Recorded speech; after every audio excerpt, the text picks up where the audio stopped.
KBC में करोड़पति पति। सूरज के जीवन का एक ही फंडा था कि मेहनत तो गधा भी करता है, घर बैठे जो कमाए समझदार वही होता है। इसीलिए उसने कभी नौकरी ही नहीं ढूंढी।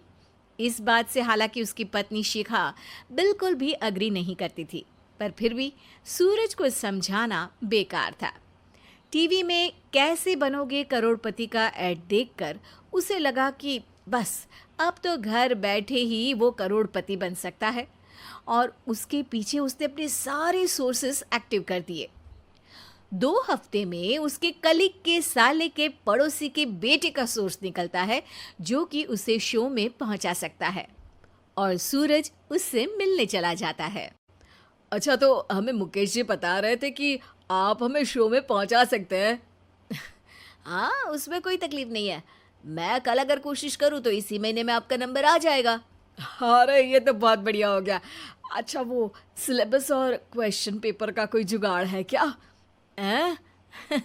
उसका तो कोई जुगाड़ नहीं है। तो वो वाकई में कुछ भी पूछ सकते हैं?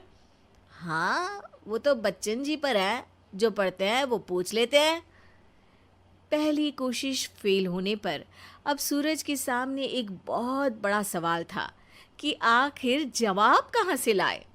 तब शिखा ने एक सजेशन दिया, क्यों ना सूरज अपने चचेरे भाई सुमित से मदद मांगे, जो कि यूपीएससी की तैयारी कर रहा था। हालांकि इतनी मेहनत करना सूरज को समझ में नहीं आता था, पर कोई और रास्ता ना मिलने पर वो आखिर सुमित से बात करता है। अरे सुमित, हमारा कैसे बनोगे करोड़पति के लिए सिलेक्शन होने वाला है। तुम हमें थोड़े चिट बनाने में मदद करोगे क्या? अरे भैया, चिट बनाए तो सालों हो गए, उसमें हमारा एक्सपर्टीज नहीं है, बल्कि आप बोलो तो हम आपकी पढ़ने में ज़रूर मदद कर सकते हैं। हट, कैसी अनाप शराब बातें कर रहा है तू।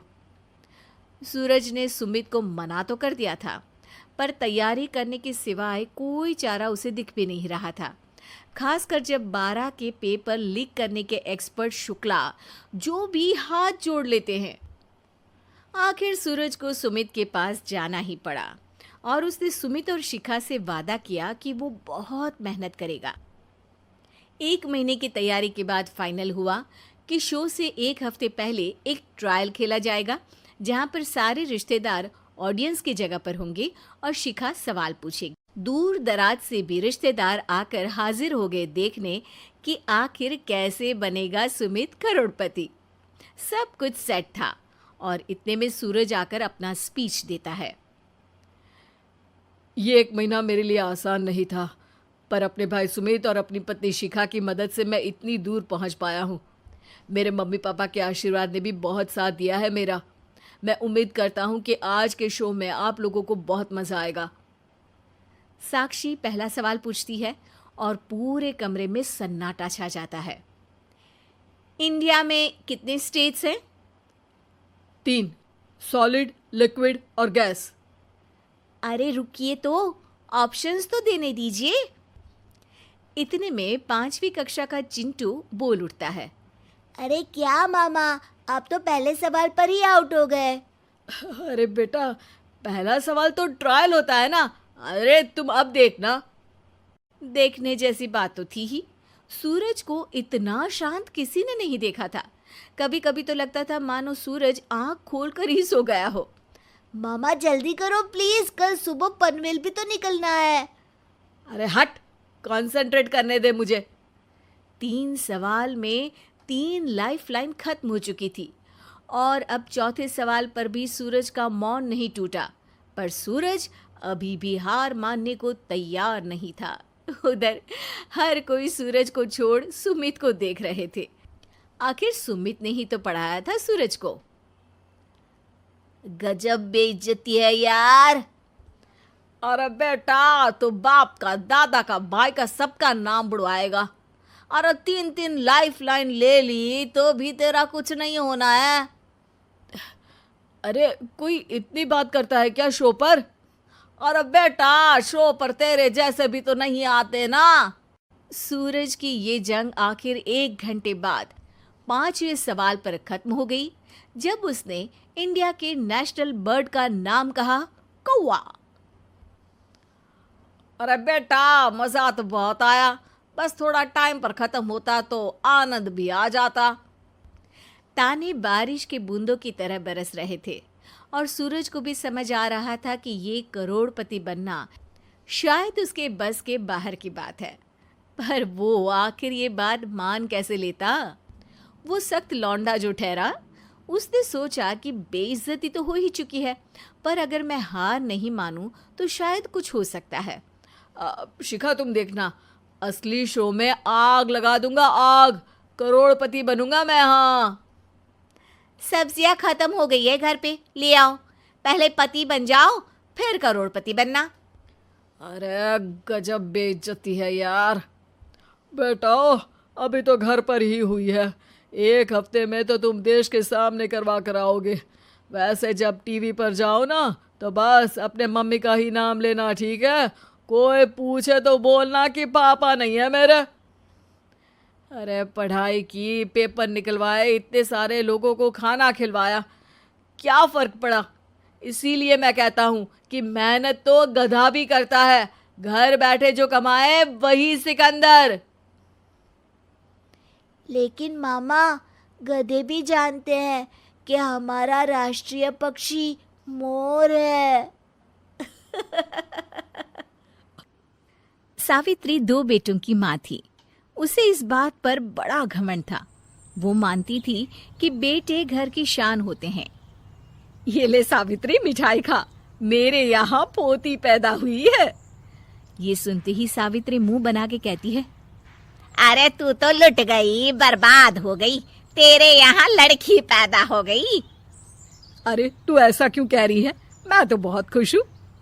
अरे जब तेरी पोती के पीछे तुझे खर्चे पर खर्चे करने पड़ेंगे ना, तब ये तेरी सारी खुशी गम में बदल जाएगी। पहले लड़की की पढ़ाई लिखाई का खर्चा, फिर उसकी शादी का खर्चा। अरे आजकल की शादियाँ कितनी महंगी हो गई है, गहने बनाओ, लाखों रुपए पानी की तरह बह जाते हैं। लड़कियाँ तो सिर्फ खर्चा करवाने के लिए ही पैदा होती हैं। इस तरह लड़कियों के प्रति अपने विचार व्यक्त करते हुए सावित्री ममता को लंबा चौड़ा भाषण देके चली जाती है। अब तो आप लोग इस कहानी में सावित्री देवी का पात्र अच्छी तरह समझ ही गए होंगे। कुछ समय बाद सावित्री की बड़ी बहू भी एक लड़की को जन्म देती है। फिर क्या था, सावित्री पूरा आसमान सर पर उठा लेती है। हे भगवान, ये तू मुझसे किस जन्म का बदला ले रहा है? अरे मैं तो मंदिर में रोज आकर तुझसे कहती तो थी कि मुझे एक पोता चाहिए, और तूने मुझे पोती दे दी। इतनी मिठाइयाँ और प्रसाद चढ़ाने का क्या फायदा हुआ? तभी सावित्री की बहू निशा कहती है, क्या माँ जी, आप भी इतनी सी बात पर नाराज हो गई हैं? देखिए तो आपकी पोती कितनी सुंदर है, बिल्कुल आप पर गई है। अरे चुप कर, तुझे 9 महीने इतने महंगे महंगे काजू बादाम फल फ्रूट खिलाने का फायदा क्या हुआ? मेरे तो सारे पैसे बर्बाद हो गए। ये सुन सावित्री का बड़ा बेटा अजय कहता है, माँ, तुम सिर्फ नाम के लिए 2020 में रहती हो। असल में तुम्हारा दिमाग सैकड़ों साल पुरानी सोच रखता है। आज के जमाने में लड़का और लड़की में कौन फर्क करता है? मैं तो बहुत खुश हूँ कि भगवान ने मुझे लक्ष्मी के रूप में बेटी दी है।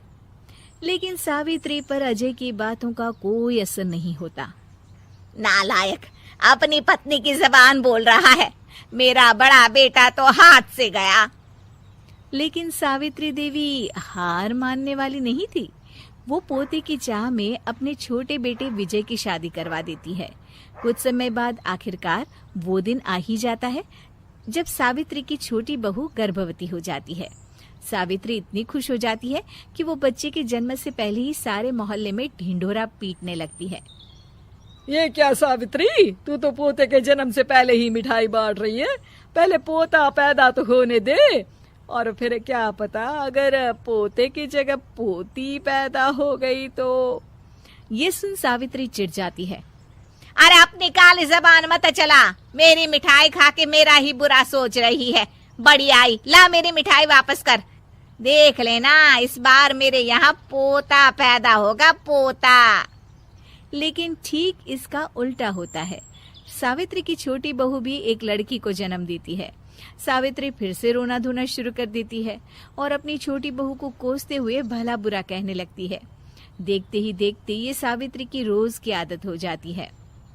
एक दिन उसकी इस आदत से परेशान होकर विजय अपने भाई अजय से कहता है, भैया, माँ खुद एक औरत होकर हमारी बेटियों को पसंद नहीं करती, उल्टा उन्हें रोज कोसती रहती है।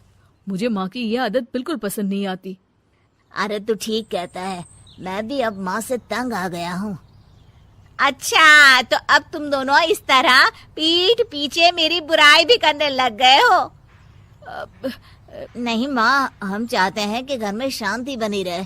हमें हमारी बेटियाँ बहुत प्यारी है। मैं नहीं चाहता कि वह तुम्हारे ताने सुन सुन कर बड़ी हो, और इसीलिए हम दोनों ये घर छोड़कर चले जाएंगे। हाँ माँ, मैं भैया की बात से सहमत हूँ।